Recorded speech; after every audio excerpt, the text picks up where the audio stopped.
All right, let's get right into it. We are talking about something that is completely shaking up the book world. Imagine creating a professional, ready-to-sell audiobook, not in months, but in minutes. Today, we're breaking down how you can build your very own automated audiobook empire. If you're a creator, you know this feeling, right? The pain of it. The huge cost, the scheduling nightmares, the endless hours in a studio. It can be a massive wall between your book and your audience. But what if that wall just crumbled? No, that is not a typo. This is the wild, radical promise of new AI tech. The power to take your manuscript and turn it into a retail-ready audiobook in less time than it takes to watch a sitcom. So how on earth does this actually work? Okay, let's talk about this AI shortcut. Because this isn't just about swapping a person for an algorithm. It's about completely rewriting the rules for how audio content gets made and who gets to make it. So here's the core idea. AI audiobook creation takes your text and uses these incredibly advanced synthetic voices to read it aloud. We're not talking about your GPS voice from 10 years ago. We're talking natural pacing, a bunch of different voices to choose from, even different languages, all generated by a machine ready for you to sell. All right, enough theory, let's get practical. How do you actually do this? Well, it really boils down to a super simple 3-step playbook that pretty much anyone can follow. First, you need the words. You gotta have something to read. Second, you let the AI work its magic and turn those words into sound. And third, you decide where you're going to sell it. Seriously, that's the whole process. Let's break each of those down. Okay, step 1. And this is a big one. You have to have the legal right to use the content. This is non-negotiable. So that means it's your own book, your own course, or you can dive into the treasure trove of public domain works. Think Sherlock Holmes, Pride and Prejudice, from sites like Project Gutenberg. But you can't just grab the latest bestseller and run it through an AI. Now for the fun part, actually making the audio.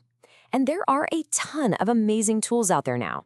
You've got big names like 11 Labs, Play.ht, Murph.ai, the list goes on. The process is pretty much the same for all of them. You upload your text, you listen to a few voice samples, pick the one you like, and click generate. It's kind of magical.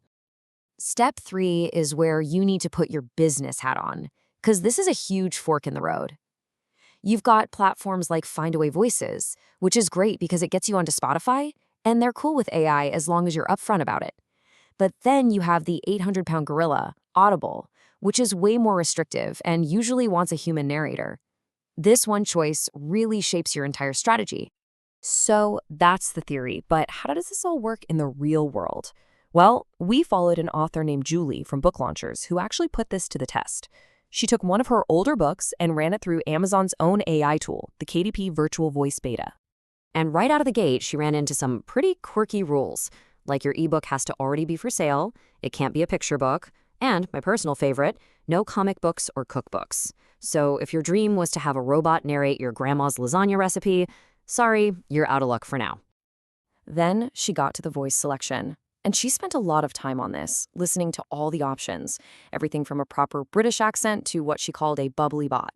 She finally landed on a voice that just felt right for her book's tone. As she said, picking some deep, booming baritone would have just been plain weird for her content. And this was her single biggest piece of advice from the entire experiment. The tool had an option to speed up or slow down the narration. Her verdict? It sounded absolutely terrible. A hard pass. So whatever you do not touch that speed editor. So after all that, what did she think of the final product? You know what? It was pretty good.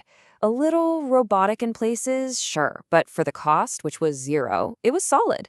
She summed it up perfectly. This is for someone who is going for good, not great. It's a tool that gives you access, even if it's not perfect artistry. Okay, you've made your audiobook with a robot voice. Fantastic. Now, let's talk about the important part. How do you get paid? Let's follow the money. In her Amazon experiment, the deal was straightforward. The author gets a 40% royalty on every sale. So whether someone buys the book outright or listens through a subscription, she gets 40% of that revenue. That's our baseline. But that 40% is just one option. And as you can see from this chart, it is definitely on the low end. Look at this.